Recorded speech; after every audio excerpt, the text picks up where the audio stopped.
말씀의 제목으로 함께 하나님의 말씀을 나누고 또 기도하고자 합니다.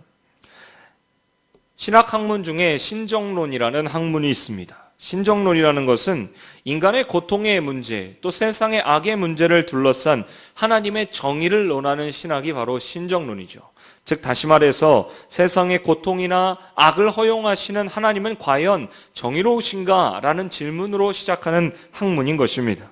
즉 전능하신 하나님이 악을 그대로 두신다면 선하신 하나님이 아니며, 만일 하나님이 악을 다스릴 만한 능력이 없으시다면 전능한 신이 아닌 것이 아닌가라는 질문에서 출발하는 것이죠. 그래서 이러한 질문에서 유명한 문학가이자 또 기독교 변증작가인 C.S. 루이스가 쓴 책인 이 고통의 문제라는 책이 있습니다. 이 책의 2장은 이런 말로 시작하고 있는데요. 하나님이 선하시다면 자신이 만든 피조물에게 완벽한 행복을 주고 싶어 하실 것이며, 하나님이 전능하시다면 그 소원대로 하실 수 있을 것이다. 그런데 지금 피조물들은 행복하지 않다고 말한다. 그러므로 하나님은 선하지 않은 존재이거나 능력이 없는 존재, 또는 선하지도 않고 능력도 없는 존재일 것이다. 여러분은 이러한 생각에 대해서 어떠한 마음이 드십니까? C.S. 루이스는 이러한 질문을 통해서 오히려 하나님의 선하심을 변증해 나가고 있는 것을 알 수가 있습니다. 여러분, 오늘 본문 말씀에도 바로 이러한 예를 들 수가 있겠습니다. 사도 바울은 기독교 역사상 놀랍게 쓰임받은 예수님의 제자 중에 한 사람이죠. 그런데 오늘 본문 말씀에 사도 바울에게도 원인을 알 수 없는 육체의 가시가 있었다라고 말씀을 하고 있습니다. 다 같이 오늘 본문의 7절 말씀을 함께 읽어보시겠습니다. 여러 계시를 받은 것이 지극히 크므로 너무 자만하지 않게 하시려고 내 육체의 가시 곧 사탄의 사자를 주셨으니 이는 나를 쳐서 너무 자만하지 않게 하려 하심이라. 여기에 우리말로 번역된 가시라는 단어는 헬라어로 스콜롭스라는 단어입니다.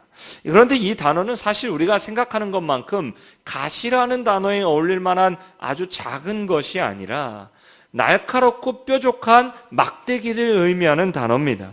사실 바늘로 찔려도 굉장한 고통을 느끼는 것이 우리의 몸이죠. 그런데 가시가 아니라 뾰족한 막대기로 계속해서 찌르는 고통을 받고 있다고 한번 생각해 보십시오.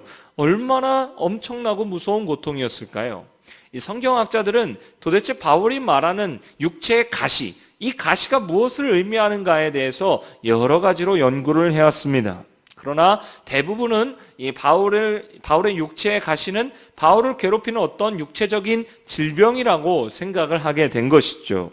그런 육체적인 질병으로는 바울에게 말라리아와 같은 열병이 있었다라는 주장에서부터 간질이 있었다라는 견해도 있습니다. 그러나 일반적으로 많은 학자들이 주장하는 바는 바울에게 안질이 있었을 것이다 라고 추정을 하게 되는 것이죠. 그것을 성경에서 찾아보면 어떨까요? 아마도 다메섹 도상에서 예수 그리스도를 만날 때를 찾을 수가 있습니다. 그가 빛 가운데에서 예수님을 만나게 되었고 눈이 멀었다가 회복되었지만 그 후에 평생 안지를 앓게 되었을 것이다 라는 견해죠.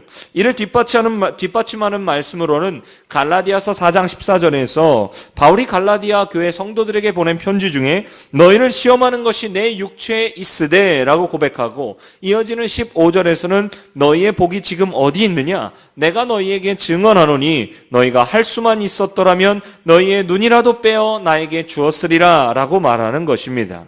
또한 이어지는 갈라디아서 6장 11절에도 내 손으로 너희에게 이렇게 큰 글자로 쓴 것을 보라 라고 말하는데, 바울이 여기서 큰 글자로 썼다라고 말하는 것으로 봐서 바울 자신의 시력이 그렇게 좋지 않았음을 간접적으로 드러내는 것이라고 볼 수 있는 것이죠. 그렇다면 이런 육체의 가시, 즉 육체의 질병과 육체의 고통과 우리가 싸워나갈 때 우리는 무엇을 위해서 기도해야 하는 것일까요? 오늘 본문 말씀을 통해서 그 은혜를 함께 나누고자 합니다. 첫째로 우리는 육체의 가시, 즉 육체의 질병 앞에서 하나님이 고쳐주실 것을, 하나님의 치유의 은혜를 놓고 기도해야 합니다. 하나님께 구한다는 것은 바울처럼 주님께 엎드려서 나에게 육체의 가시가 떠나게 해달라고 기도하는 것이죠. 다 같이 본문 8절 말씀을 보시고 함께 읽어보시겠습니다. 이것이 내게서 떠나가게 하기 위하여 내가 3번 주께 간구하였더니 여기서 말하는 3번이라는 횟수는 아마도 사도 바울이 전심으로 작정하고 하나님께 육체의 가시를 고쳐달라고 매달렸던 기도의 횟수를 의미하는 것일 수도 있습니다. 어쩌면 바울은 육체의 고통 앞에서 예수님의 모습을 떠올렸을 수도 있죠. 예수는 광야에서 사탄에게 3가지의 시험을 받으시면서 3차례 기도하셨고, 또한 겟세마네 동산에서 십자가를 앞두고 3번 기도하신 것을 볼 수가 있습니다. 또한 사도 바울은 사실 그 자신부터 회심하고 난 뒤에 하나님의 치료를 경험했던 사람이었습니다. 다메섹 도상에서 예수님을 만난 후에 바울은 거의 실명 상태였던 것이죠. 이 모습을 사도행전 9장 8절과 9절에서는 이렇게 기록합니다. 사울이 땅에서 일어나 눈은 떴으나 아무것도 보지 못하고 사람의 손에 끌려 다메섹으로 들어가서 사흘 동안 보지 못하고 먹지도 마시지도 아니하니라. 눈을 떴지만 아무것도 볼 수 없었다라고 기록한 것은 사실상 실명이나 다를 바가 없는 겁니다. 그래서 하나님은 준비된 종 아나니아를 사도 바울에게 보내어서 안수하게 하셨습니다. 사도행전 9장 17절 이하의 말씀을 보면 아나니아가 떠나 그 집에 들어가서 그에게 안수하여 이르되 형제 사울아 주곧 내가 오는 길에서 나타나셨던 예수께서 나를 보내어 너를 보게 하시고 성령으로 충만하게 하신다 하니 즉시 사울의 눈에서 비늘 같은 것이 벗어져 다시 보게 된지라 일어나 세례를 받고 음식을 먹음에 강건하여지니라 라고 나옵니다. 예수님을 만나고 강렬한 빛에 쪼여서 눈앞이 보이지 않던 상태에서 사도 바울은 사흘 동안 금식하면서 기도하였고 그 가운데에서 아나니아가 안수하는 것을 통해서 성령께서 그에게 임하시고 치유를 경험하게 되었던 겁니다. 그 후에도 안디옥 교회에서 사도 바울을 선교사로 파송할 때 이제 자기 자신이 하나님의 치료의 도구가 되어서 세계 곳곳에서 사람들을 치유하는 일에 쓰임 받았음을 알 수가 있습니다. 그 모습들이 사도행전 여러 곳에서 기록되어 있죠.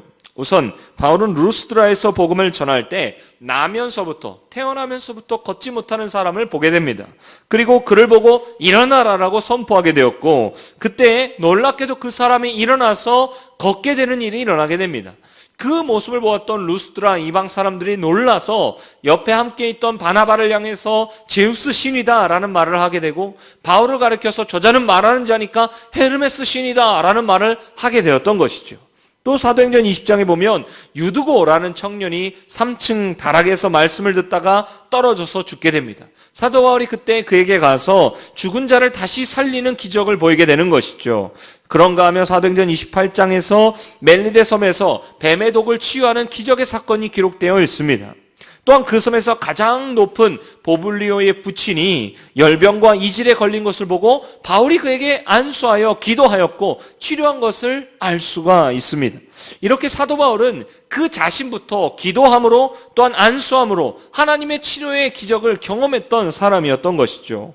그런 사도 바울이 자기 자신을 고통스럽게 하는 육체의 가시 앞에서 하나님 앞에 기도했던 것은 어쩌면 너무나 당연한 일인 겁니다. 병든 자에 대한 예수님의 반응도 무엇이었습니까? 병든 자를 위해서 기도하라는 것은 예수님이 제자들에게 친히 보여주신 모습이었습니다. 사도 야고보도 야고보서 5장 14절과 15절에서 너희 중에서 병든 자가 있느냐? 그는 교회의 장로들을 청할 것이요 그들은 주의 이름으로 기름을 바르며 그를 위하여 기도할지니라. 믿음의 기도는 병든 자를 구원하니니 주께서 그를 일으키시리라. 혹시 죄를 범하였을지라도 사하심을 받으리라 라고 말합니다. 그러므로 우리가 육체의 질병이 있을 때 가장 먼저 해야 될 일이 무엇입니까? 그 육체의 질병이, 그 육체의 가시가 낫기 위해서 하나님 앞에 나아가 엎드려 기도해야 하는 것입니다. 오늘 이 시간 우리에게 우리의 육신을 괴롭게 하는 질병, 육체의 가시가 있다면 우리를 치유하시는 하나님의 도우심을 잊기 위하여 하나님께 기도하는 저와 여러분이 되시기를 소망합니다. 두 번째로는 하나님이 나에게 가시를 허용하신 이유를 찾기 위해서 기도하는 것입니다. 믿음의 사람들은 앞서서 말씀드렸듯이 하나님께 나아가 믿음으로 기도할 때 하나님이 치유하신다는 사실을 믿습니다. 그런데 우리가 열심히 기도했음에도 불구하고 우리가 원하는 바대로 치유가 일어나지 않을 때 그때 우리는 어떻게 해야 하는 것일까요? 사도 바울은 오늘 본문에서 3번에 걸친 기도에도 불구하고 그가 원했던 대로 육체의 가시가 떠나지 않았습니다. 그러자 바울은 하나님이 이 육체의 가시를 그대로 두시는데 어떤 이유가 있는지 기도 가운데 하나님께 물었던 것으로 보입니다. 그리고 마침내 육체의 가시를 허용하신 이유를 하나님께 듣게 되었을 때 그가 7절에서 이렇게 고백합니다. 여러 계시를 받은 것이 지극히 크므로 너무 자만하지 않게 하시려고 내 육체의 가시 곧 사탄의 사자를 주셨으니 이는 나를 쳐서 너무 자만하지 않게 하려 하심이라. 여기서 우선 주목해야 될 바는 바울이 육체의 가시, 즉 자신을 찌르고 있는 그 고통 자체를 하나님이 주신 것이라고 말하고 있지 않다라는 겁니다. 하나님은 우리를 고통스럽게 하시고 우리를 괴롭게 하시는 분이 아니십니다. 그것은 모두 원수 마귀 사탄이 하는 일이라는 것이죠. 그래서 바울은 이것을 두고 사탄의 사자다라고 말하게 되는 겁니다. 그러나 하나님은 바울의 고백처럼 이 사탄 마귀가 자신을 고통스럽게 하도록 허용하신 것을 보게 됩니다. 왜 그렇게 하셨을까요? 바울은 그 이유에 대해서 기도 가운데 하나님께서 나를 너무 자만하지 않게 하시려고 한 것이구나 라는 것을 깨닫게 되었다는 겁니다. 한마디로 바울 자신이 지금까지 받았던 하나님의 여러 계시들이 너무나 크기 때문에 만약에 그에게 건강까지도 주어졌다면 자기가 신이 된 것처럼 착각할 가능성이 있었다라는 것이죠. 그래서 바울은 나를 겸손하게 하시려고 하나님께서 나에게 육체의 가시를 허용하셨구나라는 것을 기도 가운데 깨닫게 됩니다. 이처럼 하나님은 그가 건강하지 못한 육체의 가시를 가지고 겸손히 하나님을 의지하면서 사는 것이 그가 많은 은사와 건강까지 받음으로 하나님 없이 살 수 있다고 생각하는 것보다 훨씬 더 낫다는 것을 아셨던 것입니다. 여러분, 성 어거스틴이 쓴 이 고백론이라는 유명한 책에서 그리스도인에게 가장 중요한 덕목이 무엇이냐라는 질문이 나옵니다. 여기에 대한 대답이 무엇일까요? 첫째도 겸손이고 둘째도 겸손이고 셋째도 겸손이다라는 대답입니다. 그리고 이어서 나오는 말이 천사를 마귀 되게 한 것이 교만이고 사람을 천사 되게 하는 것도 교만이다라는 말이 나옵니다. 하나님이 바울에게 육체의 가시를 허용하신 이유가 무엇일까요? 그를 겸손한 주의 사도로 오직 하나님만 바라보는 사람으로 만드는 하나님의 섭리였던 것입니다. 사랑하는 성도 여러분, 그러므로 우리가 기도할 때 혹시 나에게 떠나지 않는 육체의 가시가 있다면 그 가시를 허용하신 하나님의 뜻이 무엇입니까?를 알 수 있도록 하나님께 기도하는 저와 여러분이 되시기를 소망합니다. 그때 우리를 향하신 주의 응답이 사도 바울처럼 우리에게 임하게 될 줄로 믿습니다. 우리가 하나님이 나에게 허용하신 가시를 찾기 위해서, 그 가시를 허용하신 이유를 찾기 위해서 기도할 때 떠나지 않는 가시를 허용하신 주의 뜻을 발견할 수 있다는 것이죠. 그때 우리는 이제 무엇을 놓고 기도해야 하는 것일까요? 그때에는 나를 괴롭히는 그 가시를 압도하는, 그 가시를 뛰어넘는 하나님의 은혜가 임할 수 있도록 기도해야 합니다. 그래서 그 고통의 가시가 여전히 나에게 있음에도 불구하고 나를 향하신 하나님의 뜻 가운데 주의 은혜로 내가 살아갈 수 있도록 기도하는 것입니다. 이것이 오늘 본문의 바울의 기도였습니다. 다 같이 오늘 본문의 9절 말씀을 보시고 함께 읽어보시겠습니다. 나에게 이르시기를 내 은혜가 내게 족하도다. 이는 내 능력이 약한 데서 온전하여짐이라 하신지라.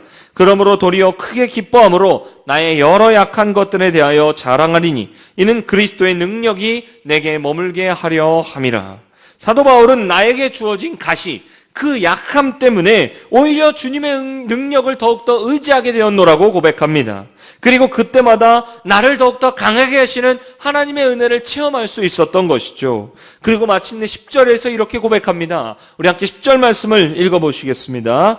그러므로 내가 그리스도를 위하여 약한 것들과 능력과 궁핍과 박해와 곤고를 기뻐하노니 이는 내가 약한 그때의 강함이라. 할렐루야. 사랑하는 성도 여러분, 나를 찌르는 가시의 고통이 더욱더 아프게 느껴질수록 하나님의 은혜를 간구하는 저와 여러분이 되시기를 소망합니다. 그래서 나를 찌르는 그 육신의 고통이 여전히 있을지라도 그 고통을 뛰어넘는 하나님의 은혜가 임할 수 있도록 사모하는 저와 여러분이 되시기를 바랍니다. 바로 그때 내가 약할 때 나를 강하게 하시는 주님의 능력으로 채워지게 될 줄로 믿습니다. 약할 때 강함되는 하나님의 은혜의 간증이 있어서 소개해드립니다. 미국의 한 시골 마을에 할아버지가 목사님이셨던 한 가정에서 자라난 소년이 있었습니다. 당연히 어렸을 적부터 늘 교회에 다녔지만 그의 아버지에게 인정을 받지 못하고 칭찬을 받지 못하고 자라게 되었죠. 그런데 게다가 5살 때 한 공중 화장실에서 성인 남성 동성애자에게 성추행을 당하게 되었고, 그 충격으로 잘못된 성적 취향을 갖게 되고 동성애에 중학생 때부터 빠져들게 됩니다. 나중에 그는 기독교 대학에 입학했지만 대학교에서도 비밀리에 끊지 못하고 동성애를 이어가게 되는 것이죠. 그러다가 멜린다라는 여학생을 만났고 그녀를 사랑해 보려고도 했지만 여전히 그 동성애의 가시는 떨어지지 않았습니다. 결국에는 헤어지게 되었고, 너무나 큰 고통 속에서 이 동성애를 고치기 위한 마지막 수단으로 신학교에 갈 것을 고려하게 됩니다.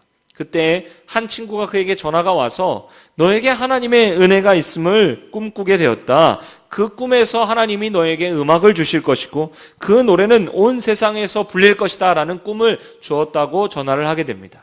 이 얘기를 들었던 그의 어머니도 나도 같은 꿈을 꾸었다라고 얘기하면서 너가 신학교에 가는 것을 잠시 뒤로 미루고 집에서 음악을 한번 만들어 보지 않겠나라고 권유를 하게 되었던 것이죠. 그가 그래서 신학교에 가는 것을 미루고 피아노로 작사와 작곡을 시작하게 됩니다. 그러면서 그는 다윗에게 임했던 하나님의 은혜가 나에게도 임하게 되려고 간절히 묵상하고 시편과 사무엘서를 묵상하게 된 것이죠.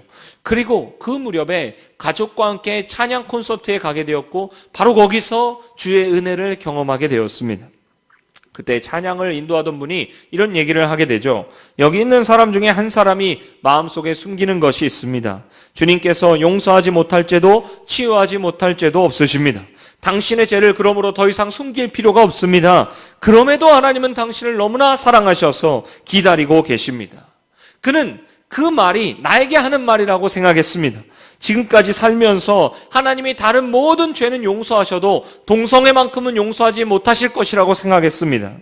그러나 그의 인생 처음으로 예수님께서 나의 동성애의 죄를 위해서도 십자가에 죽으시고 부활하셨다는 사실을 그가 믿게 되었던 것이죠. 그리고 바로 그날에 그는 손을 들게 되었고 나를 위해 죽으시고 나를 새롭게 하고자 부활하신 주님께 나를 드리겠노라고 고백하게 됩니다. 동성애라는 육체의 가시보다, 끊을 수 없는 육체의 가시보다 더 크고 놀라운 하나님의 은혜가 그때 그에게 부어지게 된 겁니다. 그리고 그때 그를 통해서 만들어진 노래가 바로 약할 때 강함 대신에라는 찬양입니다. 이 곡을 작곡한 사람은 바로 데니스 저니건이라는 찬양 사역자입니다. 그는 이후에 대학 시절에 동성애로 인해서 헤어지게 되었던 멜린다와 다시 만나서 결혼했고 9명의 자녀를 두면서 하나님이 허락하신 은혜와 능력으로 찬양 사역자로서 작곡자로서 새로운 인생을 지금까지 살고 있습니다. 또한 탈동성애 운동을 함께 벌이면서 사랑 안에서 함께라는 책을 지었고 2016년에는 한국의 방안에서 이 하나님의 은혜의 삶을 고백하면서 육체의 가시를 뛰어넘는 놀라운 하나님의 은혜를 간증하고 돌아갔습니다. 오늘 이 시간 우리도 주의 이러한 은혜를 사모하시고 기도하는 저와 여러분이 되시기를 주님의 이름으로 간절히 축원드립니다. 기도하시겠습니다. 우리 이 시간 함께 기도하실 때에 우리에게 육체의 가시가 그 고통과 아픔이 떠나도록 기도하는 저와 여러분이 되시기를 소망합니다. 또한 그 육체의 가시가 떠나지 않거든 그 가시를 허용하신 이유를 알게 해달라고 하나님께 기도하시기를 또한 원합니다. 마지막으로 그 가시를 압도하는 뛰어넘는 하나님의 크고 놀라우신 은혜가 오늘 나에게 임하게 해달라고 부르짖는 저와 여러분이 되시기를 소망합니다. 이 시간 함께 주의 이름 한번 부르시고 함께 통성으로 기도하시겠습니다.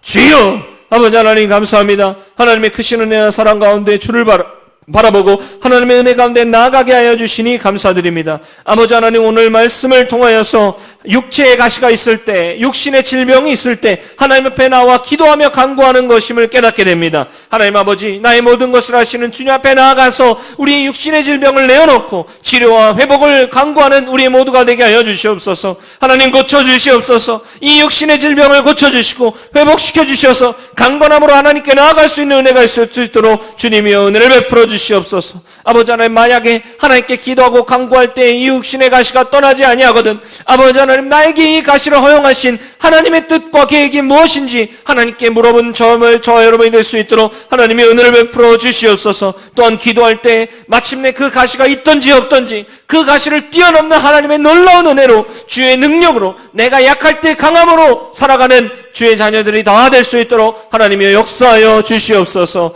아버지 하나님 감사드리며 예수님의 이름으로 기도드립니다. 아멘.